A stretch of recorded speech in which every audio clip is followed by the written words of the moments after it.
in less than 2 minutes, I'm going to go ahead and get you a tab key if you don't already have one on your iPad. Type settings, open it up.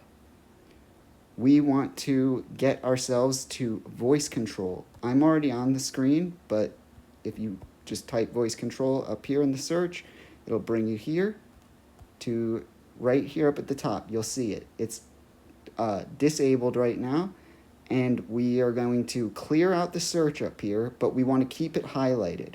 We're going to turn it on, give it a second, and then we're going to say the phrase press combo key tab.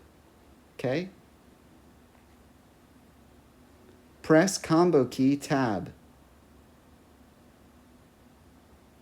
Press combo key tab. Go ahead and turn it off, and you can see it entered up here. Go ahead and select all, copy that. Now we're going to type in text replacement. Right here, we're going to click New up the top, and we're just going to go ahead and paste. We're going to give it a shortcut, a combination of letters you aren't likely to type frequently. So let's go ahead and go JJT is going to be our shortcut. Hit save. Now, anytime you type JJT, you get a tab character.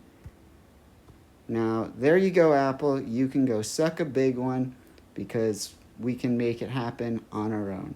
I hope this helps somebody, because for the love of gosh, I have needed a tab key forever.